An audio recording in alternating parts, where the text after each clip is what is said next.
Assalamualaikum warahmatullahi wabarakatuh. Perkenalkan, nama saya Tri Hardini dengan yang belakang 092 dari kelas 5D Akuntansi. Video ini saya buat untuk memenuhi tugas mata kuliah Sistem Pengendalian Manajemen yang diampu oleh Ibu Reskino. Kali ini kita akan membahas tentang pusat pertanggungjawaban, pusat laba, dan pusat investasi. Ada 5 pokok bahasan yang akan kita bahas kali ini. Yang pertama adalah bagaimana cara mengidentifikasi dan menjelaskan konsep pusat laba dalam organisasi atau perusahaan. Yang kedua, ada apa saja contoh implementasi pusat laba pada salah satu perusahaan yang ada saat ini. Dan yang ketiga, apa saja kelebihan dan kelemahan dari penerapan pusat laba dalam organisasi. Yang keempat, bagaimana cara mengidentifikasi dan mengukur kinerja pusat laba secara efektif. Dan yang terakhir atau yang kelima ada bagaimana konsep pusat investasi diidentifikasi dan dijelaskan dalam konteks manajerial. Dalam lanskap bisnis yang modern dan semakin kompleks serta kompetitif, perusahaan dituntut untuk beroperasi secara efisien dan juga efektif. Nah, salah satu alat yang dapat digunakan untuk mencapai tujuan tersebut itu juga bisa menerapkan sistem pusat laba dan pusat investasi. Nah, kedua konsep ini telah menjadi pilar penting dalam akuntansi manajemen dan juga sistem pengendalian manajemen yang bertujuan untuk mengukur kinerja suatu unit bisnis atau divisi secara lebih spesifik dan juga terukur. Nah, pusat laba dan pusat investasi sendiri merupakan pusat tanggung jawab yang memberikan wewenang kepada manajer untuk membuat keputusan terkait dengan pendapatan, biaya, bahkan investasi. Nah, dengan demikian, manajer mempunyai tanggung jawab penuh atas kinerja unit yang dipimpinnya. Hal ini dapat mendorong munculnya semangat kewirausahaan dan juga inovasi di tingkat unit bisnis serta meningkatkan efisiensi penggunaan sumber daya. Nah, langsung saja kita ke materi pertama, yaitu pusat laba. Apa sih pusat laba itu? Pusat laba disebut juga dengan profit center. Pengertiannya yaitu pusat pertanggungjawaban yang memiliki wewenang untuk mengendalikan biaya-biaya dan menghasilkan pendapatan, tetapi tidak memiliki wewenang untuk mengambil keputusan tentang investasi. Nah, pusat laba ini tuh hanya bertanggung jawab untuk tingkat laba yang harus mereka capai gitu, tapi mereka tidak punya wewenang untuk investasi. Nah, banyak keputusan manajemen melibatkan usulan untuk meningkatkan beban dengan harapan dapat meningkatkan penjualan.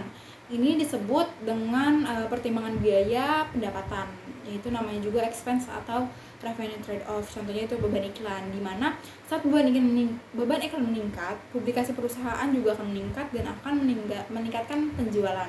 Nah, ada juga jenis-jenis pengukuran pusat laba. Yang pertama ada margin kontribusi.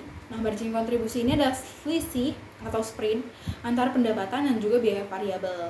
Nah, yang kedua ada laba langsung. Laba langsung adalah margin kontribusi dikurangi dengan biaya tetap pada pusat laba. Lalu yang ketiga ada laba yang dapat dikendalikan. Nah, laba yang dapat dikendalikan itu adalah laba langsung dikurangi beban biaya korporat yang dapat dikendalikan oleh manajer pusat laba. Contohnya itu biaya yang dapat dikendalikan manajer tingkat ini adalah biaya layanan teknologi informasi. Lalu yang keempat adalah laba sebelum pajak, seperti namanya, yaitu laba yang dapat dikendalikan dikurangi sama beban-beban korporat lainnya. Terus ada yang kelima, yang terakhir itu adalah laba bersih, yaitu laba yang diperoleh setelah dikurangi oleh kewajiban pajaknya, sehingga laba tersebut dibilang laba bersih. Nah, ada juga bentuk-bentuk usaha pusat laba. Yang pertama itu ada unit bisnis, divisi sebagai pusat laba. Yang kedua ada unit-unit fungsional seperti pusat laba. Dan selain kedua hal tersebut ada lagi pusat laba selain unit bisnis, yaitu pemasaran, manufaktur, unit pendukung dan pelayan unit, serta organisasi lainnya. Lalu kita akan membicarakan mengenai kelebihan pusat laba. Nah, kelebihan pusat labanya itu akan saya jelaskan. Yang pertama, kualitas keputusan manajerial meningkat karena keputusan diambil oleh manajer yang paling dekat dengan masalah atau situasi yang harus diputuskan. Karena manajer ini paham dengan situasi yang ada, maka keputusannya itu, kualitas keputusannya akan lebih bagus gitu. Lalu kecepatan mengambil keputusan operasional meningkat karena keputusan tidak perlu melalui persetujuan kantor pusat. Manajer tingkat pusat laba bisa langsung memutuskan keputusan yang akan mereka ambil saat itu juga. Lalu yang ketiga, manajer di kantor pusat lebih dapat fokus dalam hal strategis yang lebih besar karena mereka tidak terlibat dalam keputusan sehari-hari. Lalu yang keempat, ada pusat laba menyediakan informasi yang jelas kepada manajemen puncak mengenai profitabilitas setiap bagian dari perusahaan. Jadi lebih mendetail dan secara kompleks dijelaskan. Lalu yang kelima, ada dengan hasil yang jelas dan terukur, pusat laba lebih cepat merespon tekanan untuk meningkatkan daya saing dan kinerja, karena mereka memang langsung praktisi di bidang tersebut, di hal tersebut, di pusat-pusat laba tersebut. Lalu ada kekurangannya. Yang pertama, meskipun pusat laba dapat mengoptimalkan keuntungan sendiri, hal ini tidak selalu berarti bahwa keuntungan perusahaan secara keseluruhan itu juga optimal. Ini merupakan salah satu kelemahannya. Dan juga kelemahan yang lain, ada biaya tambahan karena adanya pekerja yang sama di setiap pusat laba sehingga terjadi duplikasi tugas. Nah, ini juga kelemahannya. Lalu yang selanjutnya, ada manajer mungkin tidak bisa mengembangkan keterampilan manajemen umum karena mereka hanya fokus pada satu pusat laba saja gitu, hanya fokus sama satu bidang tersebut. Lalu yang keempat, kualitas keputusan di unit-unit bisnis bisa menurun jika manajemen kantor pusat memiliki kemampuan dengan informasi yang lebih baik. Nah, kalau misalkan manajer pusat labanya itu lebih baik dari manajemen umum, bisa saja kualitas keputusannya menurun gitu. Lalu ada perselisihan dapat meningkat gitu, karena terutama harga transfer, biaya umum, dan pengakuan pendapatan, terus juga pendapatan yang dihasilkan bersama unit lain itu bisa menjadikan perselisihan antara pusat laba tersebut. Lalu kita membahas tentang kinerja pusat laba. Kinerja pusat laba adalah cara untuk mengevaluasi seberapa efektif suatu unit atau divisi dalam sebuah perusahaan menghasilkan keuntungan. Yang pertama adalah pendapatan atau revenue, itu bisa diukur dari total pendapatan yang dihasilkan oleh pusat laba dari penjualan barang atau jasa. Nah, lalu ada biaya operasional atau operating cost. Nah, itu total biaya yang dikeluarkan dalam proses operasional, termasuk biaya produksi, pemasaran, distribusi, dan juga administrasi. Kinerja pusat laba diukur dari kemampuannya untuk menjaga agar biaya operasional itu tetap efisien. Nah, yang ketiga adalah laba bersih atau net profit. Selisih antara pendapatan dan juga total biaya, termasuk biaya-biaya operasional dan non-operasional, itu tuh disebut laba bersih karena atau net profit, merupakan ukuran utama kinerja pusat laba. Lalu yang keempat ada ROI atau return on investment, perbandingan antara laba bersih dengan investasi yang dilakukan pada pusat laba tersebut gitu. Jadi ROI ini mengukur seberapa besar keuntungan yang dihasilkan dari modal yang diinvestasikan. Lalu yang kelima ada margin laba atau profit margin. Ini tuh diukur dari persentase laba bersih dari total pendapatan dibagi dengan total pendapatan. Lalu ada pencapaian target atau target achievement. Sejauh mana sih pusat laba ini mencapai target yang ditetapkan oleh perusahaan, baik dari segi pendapatan maupun biaya dan laba lainnya. Lalu ada pertumbuhan laba atau profit growth, perbandingan laba dari periode ke periode, misalkan kuartal atau tahun.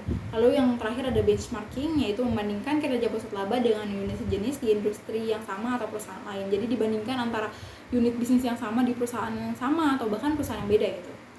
Lalu kita move ke pusat investasi. Apa sih pusat investasi itu? Investment center merupakan pusat pertanggungjawaban yang bertanggung jawab terhadap pendapatan, biaya, dan investasi. Setiap pusat investasi memiliki seorang manajer utama yang bertanggung jawab atas setiap unit kegiatan atau program yang terjadi dalam divisi tersebut. Nah, manajemen tersebut akan mempertanggungjawabkan hasil kinerjanya kepada direksi perusahaan. Ada juga kita membahas tentang tujuan pengukuran prestasi suatu pusat investasi. Kenapa harus ada pengukurannya gitu? Yang pertama, menyediakan informasi yang bermanfaat dalam pengambilan keputusan mengenai investasi yang digunakan dalam manajer divisi dan memotivasi mereka untuk melakukan keputusan yang lebih tepat lagi gitu. Lalu yang kedua ada mengukur prestasi divisi sebagai kesatuan usaha yang berdiri sendiri. Yang ketiga ada menyediakan alat perbandingan prestasi antara divisi satu dengan divisi lainnya untuk penentuan alokasi sumber ekonomi. Nah, ada juga dua metode yang dipakai untuk mengukur prestasi pusat investasi. Nah, pertama itu pusat investasi diukur dengan menghitung laba yang diperoleh oleh investasinya. Ini juga dinamakan dengan investment base. Nah, perhitungan ini disebut dengan return on investment atau ROI yang sudah tadi dibahas. Dan yang kedua, ada pengukuran prestasi yang dilakukan dengan menghitung economic value added atau EVA yang sering disebut juga dengan residual income. Nah, kita bahas tentang return on investment terlebih dahulu. Return on investment itu dihitung dengan membagi laba yang diperoleh oleh pusat investasi dengan aktiva yang diinvestasikan untuk memperoleh laba tersebut. Nah, namun dalam penentuan ROI ini, pusat investasi ada sering kali terjadi timbul masalah seperti pemilihan konsep laba dan juga penentuan aktiva yang dimasukkan dalam unsur investasi tersebut serta pemilihan metode penilaian aktiva yang digunakan oleh pusat investasi. Konsep laba yang tepat digunakan sebagai mengukur prestasi suatu pusat investasi adalah laba yang dikendalikan oleh divisi tersebut. Nah, rumus ROI ini adalah laba operasi dibagi rata-rata aktiva operasi. Nah, aktiva operasi ini laba operasi dibagi penjualan dikali penjualan dibagi rata-rata aktiva operasi atau ROI margin dikali perputaran. Lalu ada yang kedua, ada economic value added atau EVA. Nah, EVA sendiri merupakan suatu biaya untuk menentukan apakah perusahaan telah menciptakan nilai ekonomis yang di atas atau di bawah dari biaya modal yang dimiliki perusahaan dalam pengoperasian yang dimilikinya. Nah, dalam hal investasi ini, EVA mampu mendorong manajer berpikir untuk bertindak, yaitu memilih investasi yang maksimum pengembaliannya dengan biaya modal yang minimum. Jadi biaya modal minimum tapi pengembaliannya maksimum gitu, sehingga nilai perusahaan bisa ditingkatkan. Misalnya para pemegang saham. Jadi dengan nilai minimum bisa diberikan itu hal yang maksimum gitu terhadap pembiayaan atau pusat pembiayaan atau penghasilan dari perusahaan itu bisa meningkat karena dipakai metode EVA ini. Lalu rumusnya itu ada laba operasi setelah pajak dikurangi rata-rata tertimbang biaya modal dikali total modal yang dipakai. Nah, selain mengukur tadi pusat investasi, kita juga akan membahas tentang bentuk pusat-pusat investasi. Bentuk pusat investasi adalah kantor pusat perusahaan atau unit bisnis strategi maupun bisnis yang diberi wewenang untuk kebijakan maksimum dalam menentukan keputusan operasi yang tidak hanya berjangka pendek tapi juga tingkat atau tipe jenisnya itu investasi jangka panjang. Nah, masalah yang timbul dari pusat investasi yaitu biasanya mengenai pengukuran atau tolak ukur prestasi pusat investasi. Karena pada umumnya tujuan manajer unit usaha itu untuk memperoleh laba dan memuaskan dari investasi yang ditanamkan. Terus juga masalah yang timbul biasanya laba yang diperoleh itu berasal dari modal yang ditanam untuk memperoleh laba tersebut. Lalu yang ketiga adalah makin besar modal yang ditanam, belum tentu makin besar pula labanya. Kesimpulannya, pusat laba dan pusat investasi adalah alat manajerial yang sangat penting dalam mengelola dan mengevaluasi kinerja departemen atau unit suatu organisasi. Nah, pusat laba bertanggung jawab atas pendapatan dan biaya, sementara pusat investasi bertanggung jawab atas penggunaan aset perusahaan dan mengatur investasi atau financing perusahaan. Nah, pengukuran kinerja yang efektif seperti ROI, margin laba, dan profitabilitas sangat penting untuk memastikan bahwa kedua jenis pusat ini, pusat laba dan pusat investasi, berkontribusi optimal dalam tujuan perusahaan. Namun, tantangan seperti potensi konflik antar unit dan juga fokus jangka pendek pada laba perlu diperhatikan agar organisasi tetap seimbang dan juga mencapai pertumbuhan jangka panjangnya. Seluruh pusat tanggung jawab diibaratkan sebagai satu kesatuan rangkaian yang mulai dari pusat tanggung jawab yang sangat jelas. Perusahaan multibisnis biasanya terbagi ke dalam unit-unit bisnis di mana setiap unit diperlakukan sebagai unit penghasil laba yang independen. Tetapi subunit yang ada dalam unit bisnis tersebut bisa juga terorganisir secara fungsional. Misal aktivitas operasi, pemasaran, manufaktur, dan juga jasa yang dijadikan sebagai pusat laba. Itu saja yang dapat bisa saya sampaikan pada kesempatan kali ini. Kurang lebihnya mohon maaf. Assalamualaikum warahmatullahi wabarakatuh. Terima kasih.